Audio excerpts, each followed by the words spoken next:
오늘 본문 요한일서 2장 18절에 아이들아 지금은 마지막 때라. 적그리스도가 오리라는 말을 너희가 들은 것과 같이 지금도 많은 적그리스도가 일어났으니 그러므로 우리가 마지막 때인 줄 아노라 했습니다. 많은 사람들이 지금은 말세다 마지막 때다라고 말합니다. 여러분이 보기에는 어떤 것 같습니까? 정말 지금이 마지막 때인 것 같습니까? 그런데 이런 말이 오늘날에만 있는 것은 아니었습니다. 마지막 때라는 말은 오늘 본문에도 말씀하듯이 이미 2000년 전부터 마지막 때라 말세라 라는 말을 했었습니다. 성경은 말세가 되면 두 가지 큰 특징이 나타난다고 했습니다. 하나는 사회적으로 또 하나는 종교적으로 매우 타락하는 현상들이 일어날 것이라고 말씀합니다. 먼저 말세에 일어나는 사회적인 현상에 대하여는 디모데후서 3장 1절에서 5절에 자세히 나타나 있습니다. 너는 이것을 알라 말세에 고통하는 때가 이르러 사람들이 자기를 사랑하며 돈을 사랑하며 자랑하며 교만하며 비방하며 부모를 거역하며 감사하지 아니하며 거룩하지 아니하며 무정하며 원통함을 풀지 아니하며 모함하며 절제하지 못하며 사나우며 선한 것을 좋아하지 아니하며 배신하며 조급하며 자만하며 쾌락을 사랑하기를 하나님 사랑하는 것보다 더하며 경건의 모양은 있으나 능력은 부인하니 이 같은 자들에게서 내가 돌아서라 했습니다. 모두 19가지입니다. 말세가 되면 이러한 사회적인 현상이 일어난다는 것입니다. 혹시 여러분은 이 중에서 몇 개가 해당되고 있습니까? 하나라도 해당되면 그것을 회개하시고 돌이켜야 합니다. 왜냐하면 5절에 이 같은 자들에게서 내가 돌아서라고 말씀하고 있기 때문입니다. 돌아서라는 말은 상종하지 말라는 뜻입니다. 그리고 사도 바울은 이어지는 14절에서 17절에 성경에서 배운 대로 살라고 말씀합니다. 이것만이 이러한 사회악에 빠지지 않는 유일한 방법이기 때문입니다. 그러므로 우리는 성경을 잘 배우고 실천하여 이 19가지 사회악에 빠지지 말아야 합니다. 또한 말세에는 종교적인 타락 현상이 일어나게 되는데 오늘 우리가 읽은 본문이 그에 대한 말씀입니다. 본문 18절에 아이들아 지금은 마지막 때라 적그리스도가 오리라는 말을 너희가 들은 것과 같이 지금도 많은 적그리스도가 일어났으니 그러므로 우리가 마지막 때인 줄 아노라 했습니다. 지금은 마지막 때인데 그 근거는 많은 적그리스도가 나타났기 때문이라고 말씀합니다. 여기에서 적그리스도란 반기독교라는 뜻입니다. 여기에는 두 가지 의미가 있습니다. 하나는 예수 그리스도를 대적하는 자라는 뜻이고 또 하나는 예수 그리스도를 흉내내는 가짜라는 뜻입니다. 그리고 사도 요한은 이 적그리스도가 한 명이 아니라는 것을 말씀하고 있습니다. 그래서 지금도 많은 적그리스도가 일어났으니 했습니다. 그런데 이것은 사도 요한의 개인적인 주장이 아닙니다. 이에 대하여 예수님도 말씀했습니다. 마태복음 24장 5절에 많은 사람이 내 이름으로 와서 이르되 나는 그리스도라 하여 많은 사람을 미혹하리라 했습니다. 그리고 구체적으로 말씀해 주셨습니다. 마태복음 24장 23절 24절에 그때에 사람이 너희에게 말하되 보라 그리스도가 여기 있다 혹은 저기 있다 하여도 믿지 말라. 거짓 그리스도들과 거짓 선지자들이 일어나 큰 표적과 기사를 보여 할 수만 있으면 택하신 자들도 미혹하리라 했습니다. 마지막 때의 표적들 중 하나로 적그리스도가 많이 등장하고 그들도 예수님처럼 기적을 일으킬 것임을 예고하신 것입니다. 그런데 사도 요한이 말하고 있는 당시의 적그리스도란 어떤 자들을 지칭하는 것입니까? 요한일서 2장 22절에 거짓말하는 자가 누구냐? 예수께서 그리스도이심을 부인하는 자가 아니냐? 아버지와 아들을 부인하는 그가 적그리스도니 했습니다. 그러니까 적그리스도는 예수께서 그리스도임을 부인하는 자, 아버지와 아들을 부인하는 자입니다. 적그리스도란 예수님이 그리스도가 아니라고 말하는 자들과 예수님이 하나님의 아들이심을 부인하는 자들이라는 것입니다. 요한일서 2장 22절에 아들을 부인하는 자에게는 또한 아버지가 없으되 아들을 시인하는 자에게는 아버지도 있느니라 했습니다. 요한복음 12장 44절 45절에 예수께서 외쳐 이르시되 나를 믿는 자는 나를 믿는 것이 아니요 나를 보내신 이를 믿는 것이며 나를 보는 자는 나를 보내신 이를 보는 것이니라 했습니다. 사도 요한은 본문 18절에서 너희 그리스도인들이 적그리스도가 오리라는 말을 들었다고 합니다. 누구에게서 들은 것입니까? 예수님에게서 들은 것들입니다. 그 내용은 예수님은 공생애 시 마가복음 13장과 마태복음 24장 그리고 누가복음 21장에 기록되어 있습니다. 예수님은 단수로 쓰인 적그리스도에 대해서도 말씀하시고 또한 복수로 쓰인 적그리스도들에 대해서도 말씀하고 있습니다. 먼저 단수로 말씀한 적그리스도는 멸망에 가증한 것이고 복수로 말씀한 적그리스도들은 거짓 그리스도들과 거짓 선지자들을 말하고 있습니다. 마가복음 13장 14절에 멸망에 가증한 것이 서지 못할 곳에 선 것을 보거든 읽는 자는 깨달을진저 그때에 유대에 있는 자들은 산으로 도망할지어다 했습니다. 또 마가복음 13장 22절에는 거짓 그리스도들과 거짓 선지자들이 일어나서 이적과 기사를 행하여 할 수만 있으면 택하신 자들을 미혹하려 하리라 했습니다. 이렇게 공관복음서에 기록된 예수님의 말씀에서 우리가 알 수 있는 것은 구약시대가 이스라엘 백성의 포로됨과 예루살렘 성전의 멸망으로 마치게 된다는 것입니다. 그리고 이것은 구약 선지자들이 예언했던 내용과 일치하는 것입니다. 이것은 하나님이 이스라엘 민족에게 주신 옛 언약을 어김으로 말미암은 결과인 것입니다. 그래서 하나님은 구약의 대제사장과 바리새인과 사두개인들 같은 쭉정이를 제거하고 새롭게 남은 자들을 보존하시게 되는 것입니다. 그리고 그 남은 자인 신약 복음 공동체인 교회는 예루살렘을 벗어나 열방으로 흩어지게 되는 것입니다. 그런데 이렇게 옛 언약 시대가 마치고 나면 그 이후에 내가 메시아다라고 주장하는 자가 많이 등장할 것이라는 것입니다. 이런 거짓 그리스도들, 즉 적그리스도들은 옛 언약을 따른 이스라엘 나라와 약속의 땅과 예루살렘 성전이 완전히 무너진 직후부터 등장하게 될 것이라는 것입니다. 그리고 그러한 거짓 그리스도들과 거짓 선지자들은 참 그리스도이신 예수님을 대신하거나 대적하면서 참 언약의 백성들을 미혹하고 혼란에 빠뜨리려고 할 것이라는 것입니다. 첫째, 종말이 다가오면 예루살렘을 중심으로 하나님을 향한 포악하고 가증한 일이 벌어질 것이라고 말씀하고 있습니다. 말세는 재난과 재앙의 시대입니다. 하나님의 거룩한 신성을 짓밟는 일이 일어날 것이라고 했습니다. 왜 그런 일이 일어납니까? 그것을 예레미야 6장 19절에 이렇게 말했습니다. 땅이여 들으라, 내가 이 백성에게 재앙을 내리리니 이것이 그들의 생각의 결과라. 그들이 내 말을 듣지 아니하며 내 율법을 거절하였음이니라 했습니다. 땅이여 들으라 했습니다. 땅이 누구입니까? 흙으로 지음받은 인간을 가리킵니다. 땅이여 들으라, 즉 인간들아 들으라는 말입니다. 그러면서 재앙이 오는 이유를 하나님의 말씀의 법을 듣지 않기 때문이라고 말하고 있습니다. 그러니까 불신앙과 불순종이 하늘의 재앙을 부른다는 것입니다. 그래서 포악한 적그리스도가 등장한다는 것입니다. 그러므로 우리는 순종하는 자가 되어야 합니다. 마태복음 24장에 예수님이 감람산에서 제자들에게 종말에 관한 말씀을 해주었습니다. 마태복음 24장 1절 2절에 예수께서 성전에서 나와서 가실 때에 제자들이 성전 건물들을 가리켜 보이려고 나아오니 대답하여 이르시되 너희가 이 모든 것을 보지 못하느냐? 내가 진실로 너희에게 이르노니 돌 하나도 돌 위에 남지 않고 다 무너뜨려지리라 했습니다. 예루살렘의 멸망과 성전 파괴를 말씀하시면서 동시에 세상 종말과 주님의 다시 오심에 대해 말씀해 주었습니다. 이 예언이 AD 70년 이스라엘 멸망과 성전 파괴로 성취되었습니다. 그리고 또한 주의 재림이 임박할 시점에도 비슷한 일이 일어난다는 것을 암시해 줍니다. 그러므로 주님의 예언에는 복합적인 양면성을 지니고 있는 것입니다. 예수님은 종말의 상황을 다니엘 예언으로 확증하여 말씀해 줍니다. 마태복음 24장 15절에 그러므로 너희가 선지자 다니엘이 말한 바 멸망에 가증한 것이 거룩한 곳에 선 것을 보거든 읽는 자는 깨달을진저 했습니다. 다니엘이 종말에 있을 일에 대해 뭐라고 했습니까? 다니엘 9장 27절에는 그가 장차 많은 사람들과 더불어 한 일에 동안의 언약을 굳게 맺고 그가 그 일의 절반의 제사와 예물을 금지할 것이며 또 포악하여 가증한 것이 날개를 의지하여 설 것이며 또 이미 정한 종말까지 진노가 황폐하게 하는 자에게 쏟아지리라 하였느니라 하니라 했습니다. 황폐하게 하는 하나님의 진노를 부르는 가증한 일로 인해 계시록 11장에서 말하는 마지막 7년 대환란의 절반이 지난 3년 반 후에 멸망에 가증한 것이 본색을 드러내며 큰 환란과 함께 파멸을 부르는 종말로 가게 된다는 것입니다. 요한계시록 11장 2절에 성전 바깥 마당은 측량하지 말고 그냥 두라. 이것은 이방인에게 주었은즉 그들이 거룩한 성을 42달 동안 짓밟으리라 했습니다. 거룩한 성 예루살렘을 이방인들이 42달 동안 짓밟으리라 했습니다. 즉 3년 반을 짓밟는다는 것입니다. 그것은 이스라엘의 멸망에 가증한 일이 일어나면 시작될 것이라는 것입니다.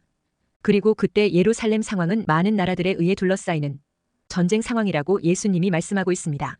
누가복음 21장 20절에 너희가 예루살렘이 군대들에게 에워싸이는 것을 보거든 그 멸망이 가까운 줄을 알라 했습니다.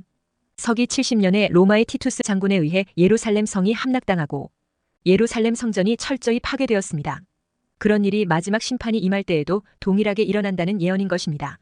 그러므로 요즘 이스라엘이 가나안 후손들인 팔레스틴과 관련한 하마스와의 전쟁으로 점점 이스라엘이 인심을 잃어가고 있는 것이 역사적으로 마지막 분위기를 서서히 조성을 해가고 있다는 것을 알 수 있습니다. 그래서 어느 날 예루살렘이 군대들에게 에워싸이는 것을 보게 될 것입니다. 그러면 예수님이 말씀한 멸망에 가증한 것과 다니엘이 말한 포악하여 가증한 것이 무엇을 말하는 것입니까? 이 예언은 적그리스도의 세력에 의해 예루살렘 성전이 유린당하는 것을 말하고 있습니다. 이 예언은 1차적으로 BC 168년 수리아의 셀류코스 왕조의 안티오쿠스 에피파네스에 의해 예루살렘 성이 정복되고 예루살렘 성전에서 불결한 짐승인 돼지를 제물로 제사를 드려지는 치욕된 사건으로 이루어졌습니다. 그리고 예수님은 서기 70년에 예루살렘 성전의 파괴 사건을 다니엘의 예언을 적용했습니다. 뿐만 아니라 이후에 하나님께서 세상을 심판하실 마지막 날에 대한 예언이기도 한 것입니다. 그러니까 멸망에 가증한 것이란 성전을 더럽히기 위해 행해지는 일종의 행위들을 가리킵니다. BC 167년 그리스 통치자 안티오쿠스 4세가 예루살렘 성전을 모독했을 때 행했던 패턴을 따르는 것입니다. 그는 예루살렘 성전 제단에서 자신의 신인 제우스에게 번제물로 돼지를 바쳤습니다. 장차 큰 권세를 가진 적그리스도가 성전에서 그런 가증한 행위를 할 것이라는 것입니다. 그런 일이 일어나면 예수님 재림이 곧 가까웠다는 것을 알라고 했습니다. 둘째, 마지막 때의 가장 두드러지는 특징은 적그리스도의 등장입니다. 본문 18절에 아이들아 지금은 마지막 때라 적그리스도가 오리라는 말을 너희가 들은 것과 같이 라는 말씀은 인류의 종말에 일어날 단일적인 적그리스도를 말합니다.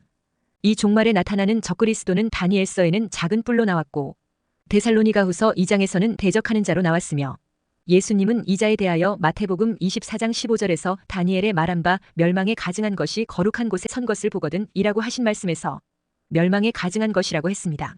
계시록 13장에서는 이 자에 대해 바다에서 나온 짐승이라고 했으며 계시록 17장 7절에서는 장차 무적행으로부터 올라와 멸망으로 들어갈 자라고 했습니다. 그런데 사도 요한은 동시에 18절에 지금도 많은 적그리스도가 일어났으니 그러므로 우리가 마지막 때인 줄 아노라 했습니다. 이 많은 적그리스도는 종말 때에 일어난 유일한 적그리스도에 대한 예표적인 인물들입니다. 적그리스도는 하나님을 대적하는 일을 합니다. 또 참남된 말로 하나님을 회방합니다. 그리고 적그리스도는 하나님의 교회를 핍박합니다. 그는 자신을 신이라 하여 자기에게 신적 경배를 강요합니다. 역사상 이런 유의 통치자는 많았습니다. 우선 요한이 살아있을 당시의 로마의 황제들이 그런 자들입니다. 그리고 역사에 등장한 많은 독재자들이 그러했습니다. 이런 적그리스도의 대표 인물들이 등장해서 주의 재림에 대한 소망을 더욱 굳건히 가지게 하는 교훈과 경종을 주는 존재들인 것입니다. 그러나 인류의 종말에 나타나 한 일의 언약을 체결하는 적그리스도는 사람들에게 짐승의 표로 상거래를 하게 하는 적그리스도는 요한의 때도 그리고 지금 우리 때에도 아직 나타나지 않았습니다. 그는 인류의 종말 예수님의 재림시를 전후한 시기에 나타날 것입니다.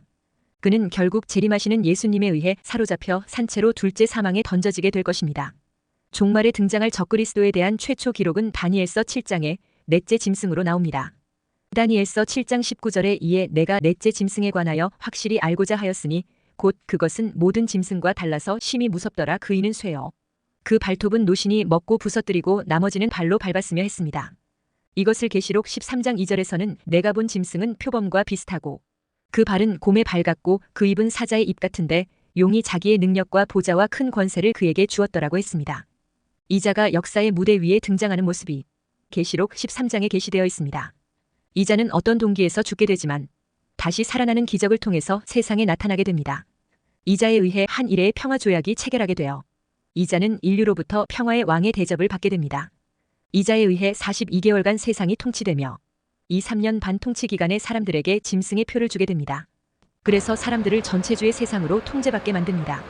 요한일서 2장 22절에서 적그리스도의 사상을 보여주고 있습니다. 거짓말하는 자가 누구냐? 예수께서 그리스도이심을 부인하는 자가 아니냐? 아버지와 아들을 부인하는 그가 적그리스도니 했습니다. 거짓말하는 자란 거짓 선지자를 말합니다. 아버지와 아들을 부인하는 사상이란 예수님과 하나님을 대적하고 부인하는 사상을 말합니다. 과거의 적그리스도의 무리들도 이 사상에 기초하여 하나님의 교회를 핍박하고 하나님을 대적해왔습니다. 요한은 이런 자에게 속하지 말라고 엄중히 경고하고 있습니다. 그런데 이런 무리에 동조하여 진리를 떠나는 무리들이 있다는 것입니다. 그것은 그들 스스로가 우리에게 속하지 아니한 것을 증거해주는 것입니다. 그래서 본문 19절에 그들이 우리에게서 나갔으나 우리에게 속하지 아니하였나니 만일 우리에게 속하였더라면 우리와 함께 거하였으려니와 그들이 나간 것은 다 우리에게 속하지 아니함을 나타내려 함이니라 했습니다. 셋째, 적그리스도는 그리스도인의 공동체 속에 파고들어 올 수 있습니다. 그러므로 어느 순간에 자신도 모르게 적그리스도에 동조하는 자로 변질시킬 수 있으므로 조심해야 합니다. 성경에 보면 가만히 들어왔다는 말이 자주 나옵니다. 은연중에 하나님의 백성들에게 잘못된 신학, 잘못된 사상, 잘못된 교리의 영향력을 확산시킵니다. 그런데 그들이 우리 가운데 끼어 있을 수는 있지만 우리 중에 영원히 머물러 있을 수는 없습니다. 왜냐 하니까 그들 자신이 불편하고 견딜 수 없고 언젠가는 그 정체가 드러나기 때문입니다. 그래서 결국은 우리에게서 떨어져 나가게 되는 것입니다. 결국 그 정체가 드러나게 되는 것입니다. 그래서 오늘 본문 19절에서도 그들이 우리에게서 나갔으나 하면서 그들과 우리로 구분해서 말하고 있습니다. 우리가 교회 안에서 사람들을 대할 때 성경의 근본 진리의 문제가 아닌 이상 성도의 교제를 끊으려 해서는 안 됩니다. 그리스도인의 영적이고 성경적인 연합은 하나님이 기뻐하시는 일이기 때문입니다. 그래서 에베소서 4장 1절에서 3절에 그러므로 주 안에서 갇힌 내가 너희를 권하노니 너희가 부르심을 받은 일에 합당하게 행하여 모든 겸손과 온유로 하고 오래 참음으로 사랑 가운데서 서로 용납하고 평안에 매는 줄로 성령이 하나 되게 하신 것을 힘써 지키라 했습니다. 그런데 사단은 이 하나 되게 하신 것을 계속 깨려고 합니다. 그래서 적그리스도의 영향 하에 있는 자들은 이 하나됨을 깨고 떨어져 나가는 것입니다. 그러면 적그리스도의 영을 어떻게 분별할 수 있습니까? 그것은 그가 모든 그리스도인들과 교제하려고 하는지 하는 사실로 적그리스도의 영을 분별할 수 있습니다. 또한 적그리스도는 참된 성경의 교리를 부인합니다. 요한일서 2장 22절 23절에 거짓말하는 자가 누구냐? 예수께서 그리스도이심을 부인하는 자가 아니냐? 아버지와 아들을 부인하는 그가 적그리스도니 아들을 부인하는 자에게는 또한 아버지가 없으되 아들을 시인하는 자에게는 아버지도 있느니라 했습니다. 성경 교리에서 근본적인 문제가 아니고 지엽적인 문제로 신자들이 의견을 달리 할 수 있습니다. 그러나 성경이 확실히 말한 분명한 진리에 대해 이의를 제기하는 사람들은 달리 보아야 합니다. 이 땅 위에 있는 모든 교회의 모든 교리가 똑같이 일치하는 것은 아닙니다. 그러나 성경을 믿는 모든 그리스도인들은 성령의 영감으로 오류 없이 기록된 하나님의 이 말씀을 받아들입니다. 그리고 그 그리스도인들은 성경의 보편적이고 절대적인 근본 교리에 관해서는 이의를 제기하지 않습니다. 그 근본 교리의 핵심이 바로 기독론입니다. 즉 예수 그리스도가 누구신지에 관해 대답을 달리하는 사람은 사단에게 속한 적그리스도의 영들인 것입니다. 그래서 요한일서 2장 22절에 거짓말하는 자가 누구냐? 예수께서 그리스도이심을 부인하는 자가 아니냐? 아버지와 아들을 부인하는 그가 적그리스도니 했습니다. 예수님의 신성과 인성, 구약에 예언된 메시아가 예수님이라는 사실을 고백하는데 이의가 없어야 됩니다. 우리는 기독교가 체험적인 종교라는 것을 부인하지 않습니다. 그러나 기독교는 체험의 종교 이전의 계시의 종교입니다. 다시 말하면 우리는 체험을 인정합니다. 그러나 체험이 곧 기독교는 아닙니다. 하나님께서 계시하신 말씀 위에서 말씀이 허락한 범주 안에서 말씀이 승인하는 체험만이 가능한 것입니다. 우리는 그것만을 올바른 체험으로 수용할 수 있습니다. 말세의 셋째로 적그리스도는 성도를 미혹한다 했습니다. 이단이 누구를 찾아다닙니까? 믿는 성도들을 찾아다닙니다. 모든 적그리스도의 영들이 역사하는 공통된 특성 중에 하나는 예수 믿는 사람을 찾고 성도를 미혹한다는 것입니다. 예수 믿는 사람에게는 전도할 필요가 없습니다. 그러나 적그리스도의 영은 불신자들보다 성도를 미혹하는 일에 더 관심이 많습니다. 요한은 이것이 적그리스도의 특징이라고 말합니다. 요한일서 2장 27절에 너희는 주께 받은 바 기름 부음이 너희 안에 거하나니 아무도 너희를 가르칠 필요가 없고 오직 그의 기름 부음이 모든 것을 너희에게 가르치며 또 참되고 거짓이 없으니 너희를 가르치신 그대로 주 안에 거하라 했습니다. 적그리스도에게 빠지는 사람을 보면 대개 인간의 가르침에 너무 호기심이 많습니다. 그래서 이 신기한 소리 때문에 망합니다. 진리를 가르쳐주는 최대의 교사는 성령님 자신입니다. 이 성령의 은혜를 받으려면 주님 안에 거해야 합니다. 그래서 주 안에 거하라 했습니다. 주님 안에 거하라는 것은 주님과 지속적인 교제를 가지라는 말입니다. 사도 요한이 요한일서에서 강조하고 있는 것은 주님의 말씀에만 순종하라는 것입니다. 그러므로 우리는 주님의 진리 안에 그리고 진리의 주님 안에 거해야 합니다. 택한 자라도 미혹하려고 하는 이 말세에 항상 성령 안에 거하는 자가 되어 끝까지 믿음을 지키며 승리하는 여러분이 되시기를 축원합니다.